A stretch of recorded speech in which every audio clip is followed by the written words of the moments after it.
할렐루야. 시편 41편 말씀 함께 나누겠습니다.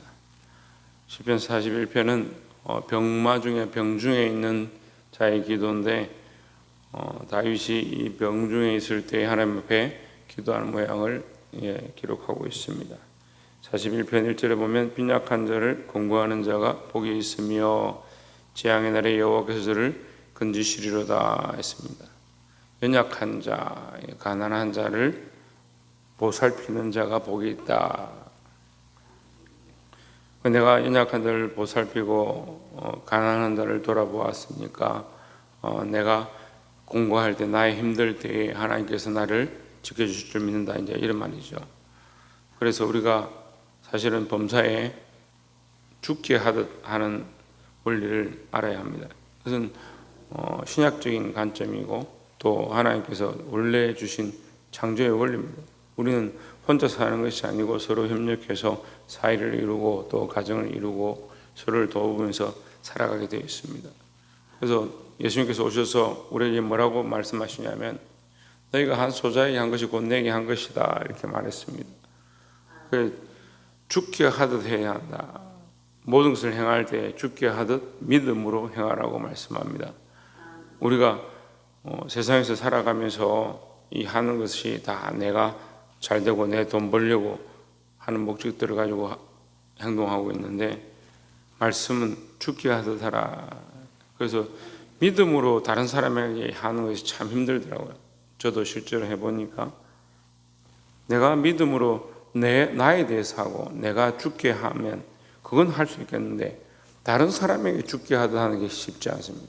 그러니까 말을 하는 것이나 언어를 하는 것이나 행동하는 것이나 자기를 사랑하는 사람은 남이 어떻게 하고 잘못했고 잘했고 그런 것을 따지고 사실 다투고 그래서 원수가 되고 미워하기도 하고 저 사람은 잘못했으니까 고발하든지 신고하든지 지적해야 된다, 이렇게 생각하는데 우리는 할 수만 있으면 죽게 하듯 해야 된다. 그래서 모든 행동이 하나님 앞에서 하는 행동, 하나님 앞에서 코람데오한 삶의 모양이 되기를 소망합니다. 우리가 용서하고 돌아볼 때 주께서 또한 우리를 용서하시고 사랑하시는 줄 믿습니다. 2절에 여호와께서 저를 보호하사 살게 하시리니 저가 세상에서 복을 받을 것이라. 주여 저를 그 원수의 뜻에 맡기지 마소서 했습니다. 바꿔서 말하면 우리가 긍휼을 베풀었기 때문에 하나님께서 우리에게 긍휼을 베풀어 주실 것이다. 또 좀 더 깊이 들어가면 하나님 우리에게 긍휼을 베풀고 계시니까 우리도 긍휼을 베풀어야 하고, 하나님 우리를 사랑하시니까 우리도 사랑해야 하고, 하나님 우리를 용서하셨으니까 우리도 다른 사람에 대해서, 이웃에 대해서 용서할 수 있는 자가 되어야 한다라는 겁니다. 그래서 모든 것을 죽게 하듯 주님 앞에서 많은 사람들을 대하고 그들을 사랑하시는 자가 되기를, 사랑하는 자들이 되기를 주 이름으로 축원합니다. 두 번째 볼 말씀은 4절에 내가 말하기를 여호와의 나를 긍휼히 여기소서 내가 주께 범죄하여 싸우니 내 영을 고치소서 하였나이다 했습니다. 자, 첫 번째와 두 번째가 이렇게 비교가 되는데 많은 사람을 대할 때 죽게 대하듯 한다. 쉽지 않은 일이죠. 그런데 또한 뭐라고 하냐면 내가 말하기를 여호와의 나를 긍휼히 여기소서 내가 주께 범죄하였나이다. 우리에게 문제가 있는 것, 그것은 주님과의 관계의 문제다. 그래서 5절에 보면 나의 원수가 내게 대하여 악담하기를 저가 어느 때에나 죽고 그 일이 언제나 멸망할고 하며, 병들었으니까 저놈이 언제 죽겠느냐, 언제 멸망하겠느냐, 이렇게 한단 말이죠. 6절에 나를 보러 와서는 거짓을 말하고 그 중심에 간악을 쌓았다가 나가서는 이를 강포하며 선포한단 말이에요. 소문을 다 내고 다니면서 저거 원수 저거 언제 망하겠냐, 병들었는데 이제 곧 죽겠다, 잘 됐다, 뭐 이렇게 악담을 한다는 얘기예요. 근데 우리는 여기서 이 다윗의 이 고백이 뭐라고 되어 있는가 잘 봐야 하는데, 그들이 나를 악담하고 나를 욕하고 내가 멸망하기를 좋아하고 저주하고 있지만 나는 중요한 게 뭐냐? 4절에 내가 말하기를 여호와여 나를 긍휼히 여기소서. 내가 주께 범죄하여 사오니 내 영혼을 고치소서. 이 사람들이 나를 뭐라고 욕하는 것보다 하나님과의 관계 안에서 내가 어떻게 했느냐가 더 중요하다는 거죠. 포도나무 비유를 이렇게 예수님이 오셔서 말씀하시는데, 포도나무는요 예수 그리스도를 상징하고 우리는 그 가지라 하는 겁니다. 그런데 이게 내외가 있죠. 그러니까 우리가 그 가지가 되면 어디에 붙어 있습니까? 포도나무에 붙어 있죠. 포도나무는 누구라고 했습니까? 예수 그리스도죠. 그럼 우리는 예수 그리스도에게 접붙임 바 되었습니다. 내적으로는 예수 그리스도에게 접붙임 바 되었죠. 겉으로는 밖에 나와 있는 겁니다. 사회에 노출되어 있는 거죠. 그래서 원수들이 우리를 치기도 하고 가지를 끊기도 하고 우리에게 고통을 주기도 합니다만, 이게 중요한 게 아니라 우리가 여전히 그 뿌리에 붙어 있느냐, 그 그리스도에게 연결되어 있느냐, 이게 중요한 거죠. 그래서 우리가 주께 연결되어 있느냐, 하나님과의 관계가 되어 있느냐, 이게 중요한 거지, 사람들이 우리를 손가락질하느냐, 우리를 비방하느냐, 우리를 뭐라고 판단하느냐, 그게 중요한 것이 아니다라고 얘기하는 겁니다. 그래서 처음에 나눴던 말씀하고 1절 2절과 이것을 연결해 보면 어떻게 되냐면, 그들이 나를 비방하고 나를 저주한다 할지라도 나는 죽게 하듯 주의 사랑으로 그들을 대한다라는 겁니다. 자, 이렇게 되면 우리가 좀 어려운 게 뭐냐면, 우리가 항상 사랑으로 대하고 용서하고 이해해 준다. 그러면 책망할 게 없어요. 권면이나 권고나 책망을 하지 말라는 것으로 착각하는데 그렇지 않습니다. 그러니까 이게 어려운 거예요. 우리는 항상 진리 편에, 말씀 편에 서서 아닌 것은 아니다, 잘못된 것이다, 책망해야 된다. 똑바로 말할 수 있어야 된다는 거죠. 하지만 그들의 영혼을 불쌍히 여기고 그들을 사랑하고 할 수만 있으면 그들에게 물 한 그릇이라도 대접할 수 있는 그런 또 긍휼한 마음을 가져야 합니다. 이게 어려운 거예요. 이게 완전히 우리가 가지고 있는 상식과 반대거든요. 내가 마음에 들지 않고 나와 관계가 없으면 우리가 물을 떠줄 필요도 없고 그 사람 잘해줄 필요가 없는 거죠. 그게 우리가 가지고 있는 습성이고요. 내가 그 사람보다 강하면 오히려 더 그 사람을 굴복시켜야 되지, 내가 뭐 때문에 그 사람의 말을 듣냐, 이렇게 생각하죠. 근데 말씀은 오히려 반대로 얘기합니다. 연약한 자를 붙들어주고 소자에게 물 한 것을 대접하고 긍휼한 마음을 가져야 하는데, 그들이 잘못된 길을 가고 말씀에서 벗어난 일을 가면 죄의 길로 행하면 오히려 뭐한다? 말씀으로 권면하고 권고하고 책망하고, 그게 우리가 또한 해야 될 일이다. 이게 힘든 겁니다. 세상에 가진 상식하고 정반대라니까요. 왜 반대겠습니까? 우리의 뿌리가 어디에 있느냐?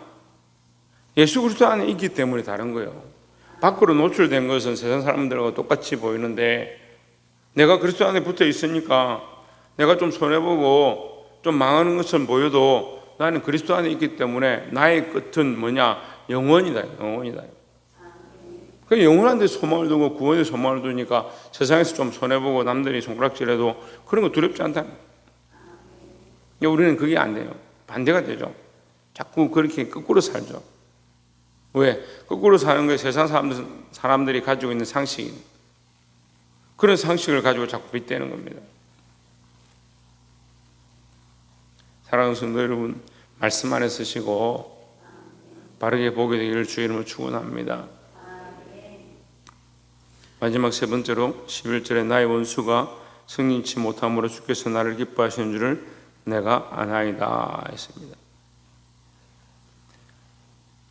나의 원수가 승리치 못함으로 주께서 나를 기뻐하시는 줄 내가 아나이다.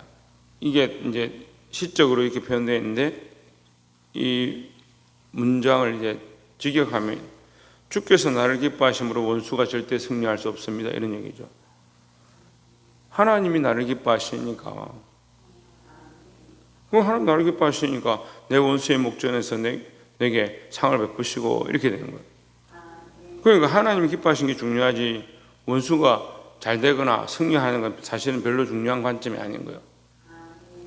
근데 결국은 뭡니까? 이것은 결국 원수는 승리치 못한다. 왜? 그들은 주께서 기뻐하시는 것이 아니기 때문이다. 그러니까 우리가 결코 원수를 끝까지 이기려고 하는 생각들을 가질 필요가 없다라는 거예요. 근데 요즘 그리스도인들은 어때요? 세상에서 짓는 걸 딱 싫어하는 거예요. 세상 사람들에게 욕먹는 거 이런 거 싫어하는 거예요. 내가 내 돈 내고 내 권리를 행사하고, 나도 사람인데 지렁이도 밟으면 꿈틀거린다고 나를 이렇게 무시하면 내가 어떻게 가만히 있을 수 있냐. 나도 이 사회의 한 사람으로서 권리를 행사하겠다. 사실은 성경적인 원리는 아니죠. 우리는 사람이 어떻게 보느냐, 사람들 안에서 어떤 권리를 행사하느냐, 그것을 보는 것보다 나는 예수 그리스도 안에 뿌리를 받고 있고 주께서 기뻐하시는 자다. 다시 말하면 주를 기쁘시게 하는 자. 사람을 기쁘게 하는 게 아니고, 사람의 기준에서 내가 기쁘고를 보는 게 아니고 주께서 기뻐하시는 자. 12절에 주께서 나를 완전한 종에 붙드시고 영영이 주의 앞에 세우시나이다 했습니다. 말씀은요, 계속 우리에게 뭘 가르치냐면 영영한 것을 가르칩니다. 영영한 것이라고 분명히 기록하고 있죠. 13절에도 여호와 이스라엘 하나님을 영원부터 영원까지 찬송할지로다, 영원한 것에 대해서 얘기합니다. 우리가 한시적인 신앙을 가지고 있으면, 잠시 이 땅에 살다가 없어질 것에 대한 소망을 가지고 있으면, 뭐하려고 이렇게 손해보고, 뭐하려고 소자를 대접하고, 가난하고 빈곤한 자에게 우리가 가진 것을 내어주고, 원수가 우리를 욕하고 비방해도 우리는 하나님만 바라보고 그리스도 안에 잘 붙어 있으라, 왜 이렇게 가르치고 있습니까? 그게 잠시 영광이 영원한 게 아니다라는 거죠. 우리의 소망이 뭐라고요? 영원한 데 있다, 영원한 데 있다. 하나님 우리에게 영원한 것을 가르쳐 주신다. 지금 원수가 잘 되는 것처럼 보이고 네가 손해보고 그들이 너를 저주한다 할지라도 우리는 뭐요? 그리스도 안에 붙어서 영원한 소망을 가진 자, 영원한 소망을 품은 자의 삶을 살아야 한다라는 겁니다. 그 영원한 데 소망을 두니까 지금 당장 손해보고 남들이 손가락질하고 사회에서 어렵고 힘든 자리에 있다 할지라도 무슨 관계가 있냐는 거죠. 어떻게 보면 영원한 것에 지금 살아가는 한 점밖에 안 되는 이 순간에 조금 손해보고 손가락질 받으면 어떻느냐. 중요한 게 뭐예요? 내가 영원하신 하나님을 바라보고 영원한 데 소망을 두고 있느냐는 거예요. 영원한 데 소망이 없으니까 자꾸 지금 이 상황에 얽매이는 겁니다. 그러니까 어떤 말에 얽매이고, 그러니까 어떤 사람들은 목사님 이렇게 말했는데 왜 나에게 이렇게 하냐, 내가 뭘 잘못했다고 이렇게 힘들게 하냐. 자꾸 이 한순간에 어떤 말에 어떤 단어에 그렇게 국한되는 거예요.